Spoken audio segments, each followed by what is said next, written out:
السلام علیکم ورحمۃ اللہ وبرکاتہ۔ الحمد للہ حمد الشاکرین والصلاة والسلام علی سید المرسلین وعلی آلہ واصحابہ اجمعین، اما بعد فقال اللہ تعالی فی القرآن المجید فاعوذ باللہ من الشیطان الرجیم بسم اللہ الرحمن الرحیم۔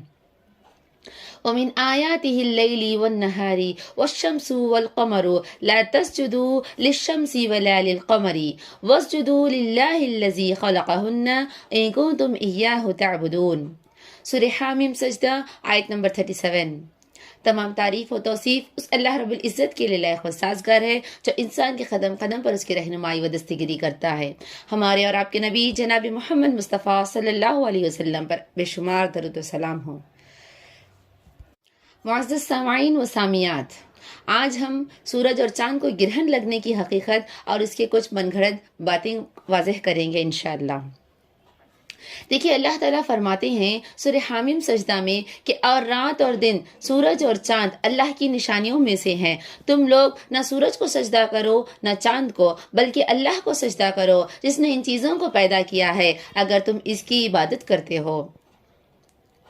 حدیث رسول صلی اللہ علیہ وسلم ہے جس میں نبی کریم صلی اللہ علیہ وسلم فرماتے ہیں کہ سورج اور چاند اللہ تعالیٰ کی نشانیوں میں سے ہے، کسی کو اور کسی کی موت و حیات سے ان میں گرہن نہیں لگتا، بلکہ اللہ تعالیٰ اس کے ذریعے اپنے بندوں کو ڈراتا ہے۔ بخاری کی حدیث ہے، حدیث نمبر 1048 ہے۔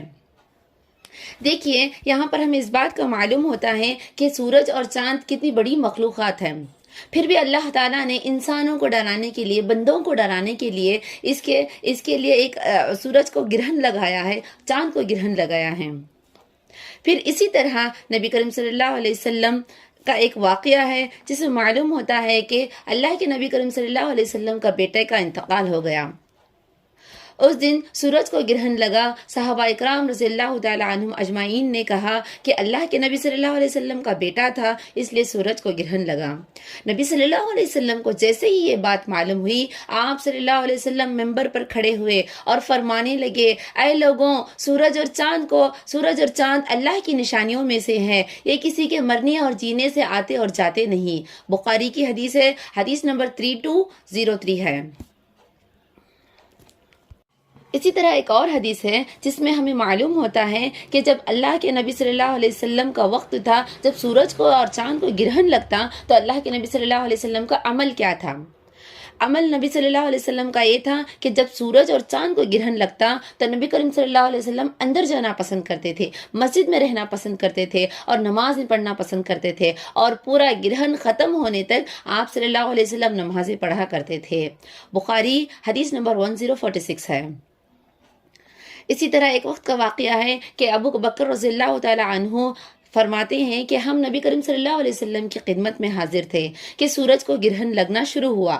نبی صلی اللہ علیہ وسلم اٹھ کر مسجد میں جلدی سے گئے، ساتھ ہی آپ صلی اللہ علیہ وسلم کے جتنے بھی صحابہ اکرام رضی اللہ تعالی عنہم تھے وہ بھی آپ صلی اللہ علیہ وسلم کے ساتھ مسجد میں گئے۔ آپ نے ہمیں 2 رکعت نماز پڑھائی یہاں تک کہ سورج صاف ہو گیا۔ ابو بکر رضی اللہ تعالیٰ عنہ فرما رہے ہیں کہ آپ نے ہمیں 2 رکعت نماز پڑھائی یہاں تک کہ سورج صاف ہو گیا۔ اس کا مطلب یہ ہے کہ وہ اس وقت کا قیام، رکوع، سجود بہت زیادہ لمبے تھے۔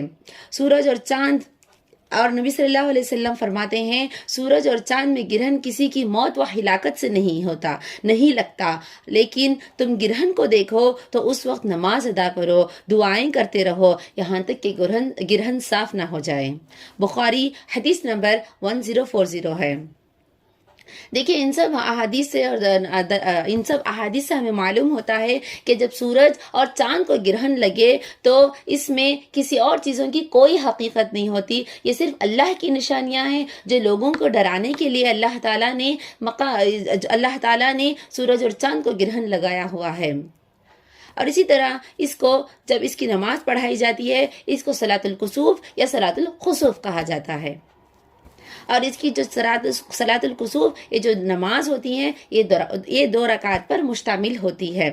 جیسے کہ آپ 2 رکعت نماز ادا کر رہے ہیں، حدیث میں ہے کہ حدیث نمبر 1052 ہے، بخاری کی حدیث ہے، جس میں معلوم ہوتا ہے کہ اللہ کے نبی کریم صلی اللہ علیہ وسلم 2 رکعت نمازیں ادا کرتے تھے، 2 رکعت نماز میں 4 رکوع اور 4 سجود ہوتے تھے۔ اسی طرح ایک اور حدیث سے ہمیں معلوم ہوتا ہے کہ 2 رکعت نماز میں 6 رکوع اور 4 سجود ہوتے۔ ایک اور حدیث میں بھی ہے جس میں 2 رکعت نمازیں ہوتی تھی، جس میں 8 رکوع اور 4 سجود سے نماز ادا کی جاتی تھی۔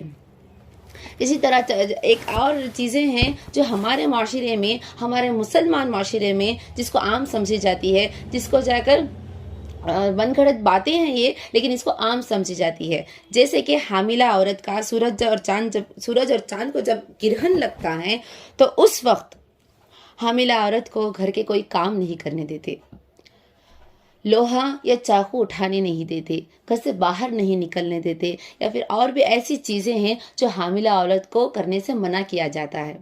لیکن اس میں اللہ کے نبی صلی اللہ علیہ وسلم نے اس سے کوئی بھی ایسی حدیث نہیں بیان کی ہے کہ سورج یا چاند کے گرہن لگنے سے حاملہ عورت یا اس کے بچے پر کوئی ایسا اثر ہوگا جس سے اسے نقصان دہ ہوگا۔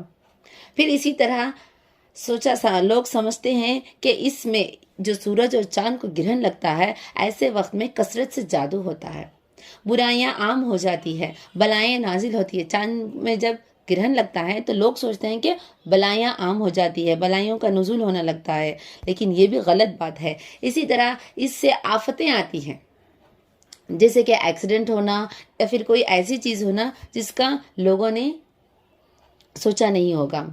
سورج یا چاند کو گرہن لگنا خراب سمجھا جاتا ہے۔ پھر اسی طرح اسے نحوست سمجھتے ہیں، یعنی اسے منحوس سمجھتے ہیں۔ سورج اور چاند کو جب گرہن لگتا ہے، یہ تو اللہ کی نشانیاں ہیں، یہ لوگوں کو ڈرانے کے لیے اللہ تعالیٰ نے بنائی ہے، لیکن لوگ سمجھتے ہیں کہ یہ منحوس ہے، اسے نحوست سمجھا جاتا ہے۔ اور کچھ لوگ تو ایسا بھی سمجھتے ہیں کہ سورج اور چاند تکلیف میں ہے، تکلیف دی جاتی ہے۔ ایسی کوئی بات نہیں ہے، اور بیماریاں عام ہو جانا سمجھی جاتی ہیں۔ شادیوں کو ہمارے مسلمان معاشرے میں شادیاں روک لی جاتی ہے، ان سب چیزوں کی کوئی حقیقت نہیں ہوتی۔ واللہ تعالی بالعلم۔ اللہ تعالی ہم تمام کو اس کی حقیقت کو سمجھنے کی توفیق عطا فرمائے، اور ان سب من گھڑت باتوں سے محفوظ رکھے، عمل کرنے سے دور رکھے۔ آمین۔ والسلام علیکم ورحمۃ اللہ